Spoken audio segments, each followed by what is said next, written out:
Good evening, Kevin. Good evening, Sarah. How Good are evening. you? Have you had a good week this week? Yes, well, it's been a mixed week, hasn't it? Because in the UK, we passed this figure of 100,000 deaths in the last year, which Yeah. is truly terrible. And actually, also news about long COVID, about people who've got long standing symptoms following an infection. That is becoming of great significance. Mm. But on the other hand, I think there's great enthusiasm and excitement about the vaccines Hmm. uh, and the way that the current vaccine um, uh, processes are going, which I think are phenomenal. So, and I've had a number of reports about vaccines. I've had people telling me they've taken their parents to the vaccine centres. I've heard from health professionals about the vaccine centres. Um, and everything I've heard has been absolutely positive Good. about how the centres are so well prepared, that there's no problem with social distancing, that people feel safe, that there's plenty of lovely volunteers in place, that the Mhm. processes are really going on in such an efficient way. I've also heard from numerous people, including family members, a couple of patients, about side effects. Um, and the side effects are there. A sore arm's a common one. Right. A couple of friends of mine had a period of 24 hours when they felt unwell and had aches and pains. But that's common with side effects from vaccines, Hmm. all vaccines, flu vaccines as well. Hmm. Um, but actually, side effects which might last a few hours and which make you feel uncomfortable, Yeah. that compared with actually getting COVID and suffering the consequences of COVID, Mm. I don't think there's an issue. But I think again, I would say that disinformation is still a big problem. Yeah. It's still a big problem.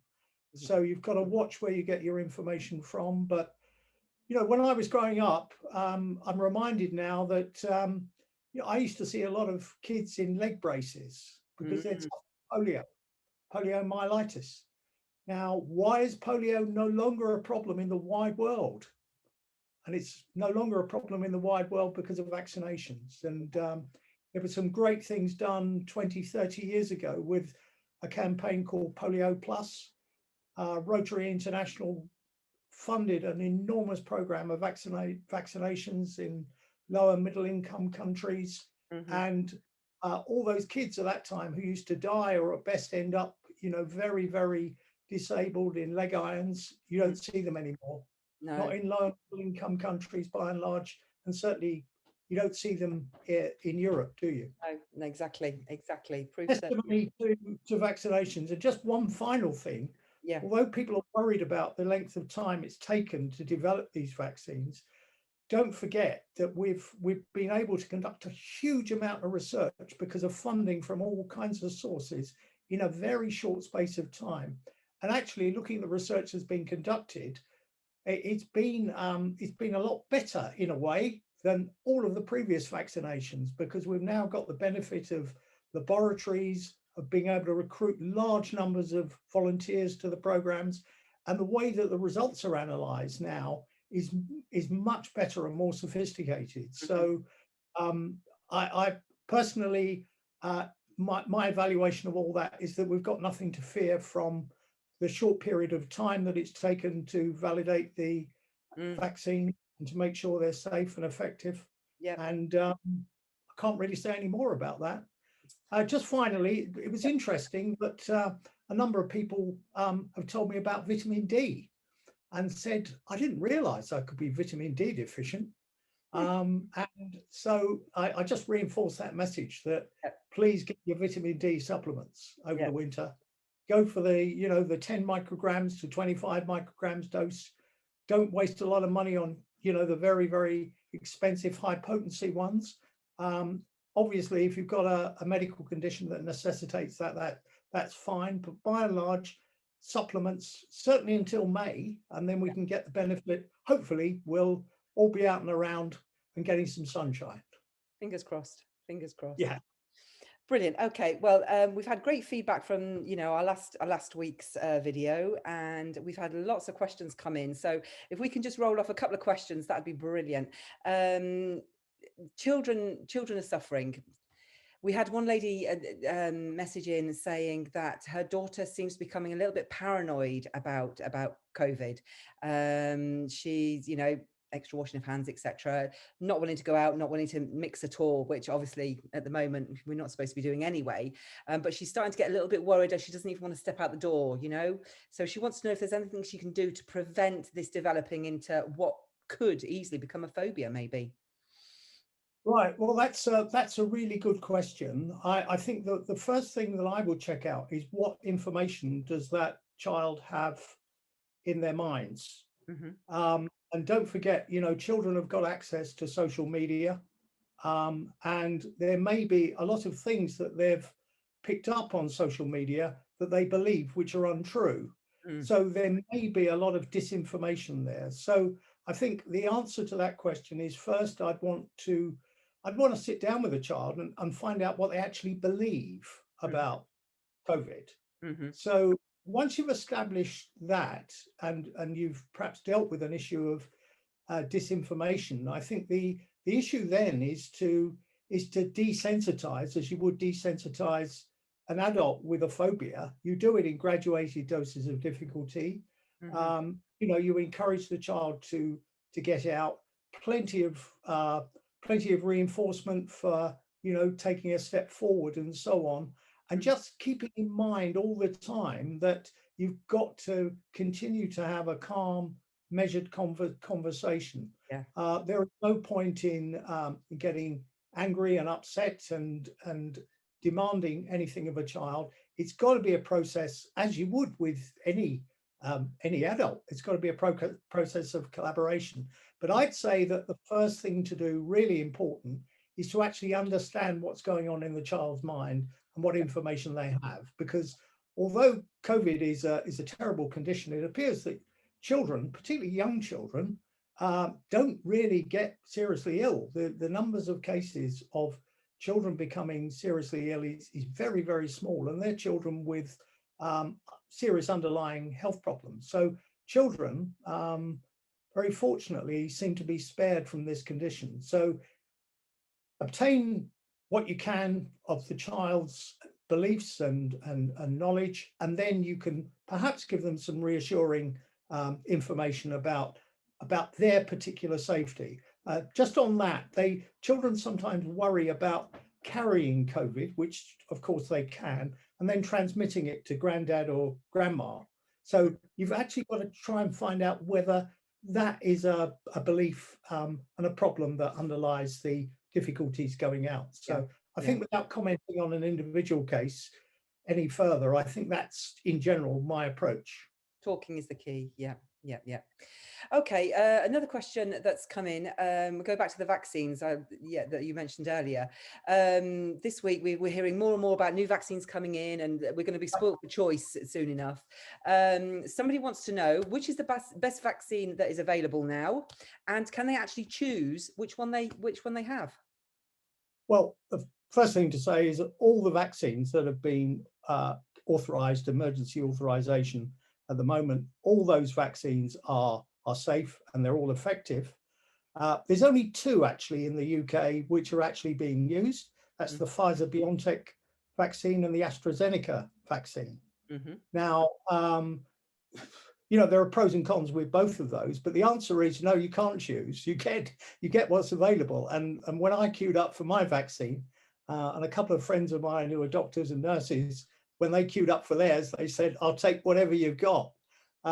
Now, in future, yes, there's going to be other vaccines further down the line. I suppose the important issue here is you'll hear about some vaccines being more effective against new variants, etc. Well, please don't be worried or scared about that, because all vaccines have to be refreshed. The flu vaccine has to be refreshed. I mean, some vaccines are fine year on year, but the flu vaccine because the flu virus mutates, has to be tweaked. So from on a yearly basis, you get a slightly different vaccine. So don't speculate. We've got 2 in the UK at the moment. The Moderna vaccine, the third one, is not likely to come on stream for a little while yet, but I'd say quite bluntly, take what you're given. They're all good. Excellent, great advice. Okay, another question that we had in. Some people have the virus without any symptoms. Can they Yeah. still spread the virus if they haven't got the symptoms of COVID? Well, they can. I mean, the big problem is that about a third of people who catch the virus and are infected have no symptoms at all. So they carry on about their daily business. And we don't actually know yet whether, people who've been vaccinated, whether they can still carry the virus. So actually, we have to assume that we have it and everybody else has got it. So without being too kind of restrictive, it is really safety first, because we really don't know. But this third of people who have the virus and are asymptomatic seem to be the source of a major problem insofar as it's being continued to be spread across the community. Okay, a question that's been coming up not just since the pandemic started, but for quite a long time now, about mental health itself. Obviously, things have got slightly worse over the past 12 months, with the lockdowns, etc. The government have been promising for ages that they're going to plough more and more money into mental health. So why is it that the waiting lists are still the same length, if not getting longer? Why do people have to wait to see a professional or get the mental health community teams out? Why are the waiting lists so long and not reducing? Right, okay. I think the answer is going to be complicated, I'm afraid, in the sense that it's been long known that mental health services are underfunded. So if you look at actually the damage that mental health problems do to society, and you look at the damage that cancer, heart disease, and all the other physical diseases do to society in terms of death and suffering and just general morbidity, there's insufficient weight given to the funding to mental health care. Now, that was recognised probably back in the days of Mrs. Thatcher, because at the end of certainly at the end of the Major government, mental health was made a priority by the Conservative government that preceded the Blair government, which younger viewers probably, well, it'll just be a page in the history books, but this is 25 years ago. And I think, to be fair, since then, every government has recognised the problem. But I'd say that although they've recognised the problem and they've made they've made kind words in reply, the actual funding that's gone with it has been insufficient. So we're still in the situation where mental health services are underfunded.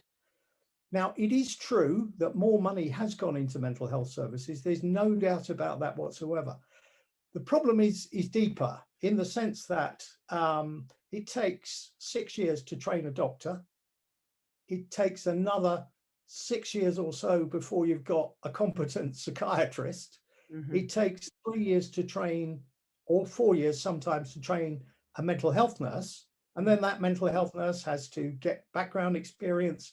And the community psychiatric nurses who work on community mental health teams, they've very often now got a master's degree. So from the age of 18, it might be 6 or 8 years before that mental health nurse can be a competent, skilled, experienced member of a community team.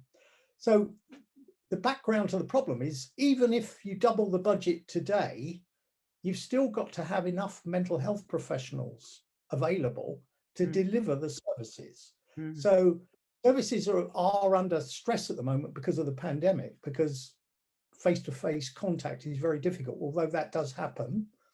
But the difficulty is not just the pandemic, but the background problem of insufficient numbers of people. Now, I'm sure that is being thought about and will be addressed.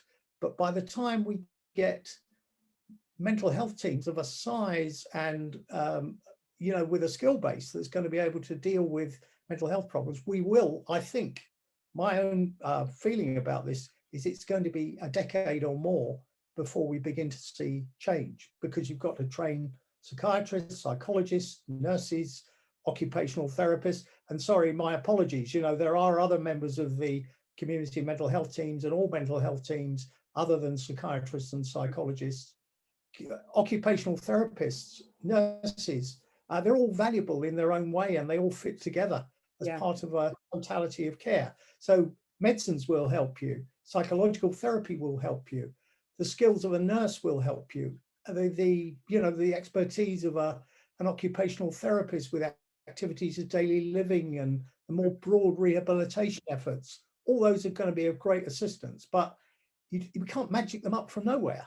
No. Now, I think this is an opportunity for us to say that actually a lot of the resources that one needs to overcome problems of anxiety, mild to moderate depression, etc., are actually within our capability, because if you went to the No Panic website, for example, you'd find all kinds of resources. Now, it's worth saying that one of the first interventions that mental health services provide for depression, anxiety, phobias, obsessive compulsive disorder is what's called guided self-help. So it's pointed towards websites like ours at No Panic. It's giving leaflets and books, etc.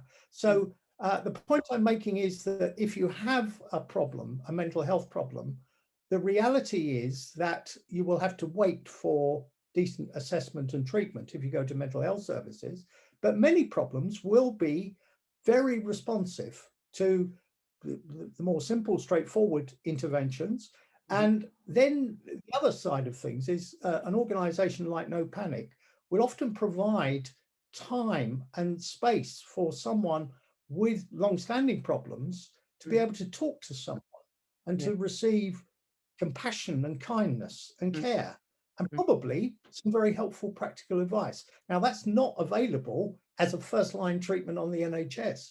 So I think, notwithstanding, you know, what we can do at No Panic, there are a number of other organizations that will help with addictions, with depression, with eating disorders, and so on. So the value of these organizations is not to be understated. And I'm not just making an excuse for mental health services. I'm saying that organizations like No Panic and all the other organizations like this from the third sector are going to be forever an important part of our fight against mental health problems. Yeah, that's great advice. Yes, and just add, about that, not at all. I was just going to add to that our website has been updated and relaunched since yesterday. So there's a lot more new resources on there, etc. So if people want to go over there and take a look, then please do. What I just wanted to say one further thing on that. The answer was particularly long-winded because one of the things that frustrates me enormously is the simple kind of jousting that goes on in the media and in Parliament, where people think you just put some money into it today, it'll get better tomorrow. Now, we do need money, but I think everybody needs to realize that what we need in terms of money is long-term investment in education and training. And the other thing about this, of course, is stigma. Stigma is still a huge problem. We say all the right things and we have celebrities saying all the right words, but it's still a problem. Anxiety, depression, very, very stigmatized. Yeah, absolutely. Which is why things like this is good, and it's brilliant that you can come forward and help us, you know, break down the stigma, even if it is only, you know, chipping away at it slowly. It's doing what it should do. So thank you very much once again, Kevin. And, you know, if anybody does want to get in touch with us at No Panic, then please do. And we will be doing this again, hopefully next week and for weeks to come. So it doesn't have to be just, you know, about coronavirus. If you've got any questions at all that you'd like to ask Professor Gournay, then please drop me an email at sarah@nopanic.org.uk. Pop over to our website, see our resources. We've even got people's stories on there, you know, people sharing their stories about anxiety, tips they've used to recover. And there you go. So thank you very much, Kevin. And we shall see you again very soon. Okay. Bye for now. Bye. Bye.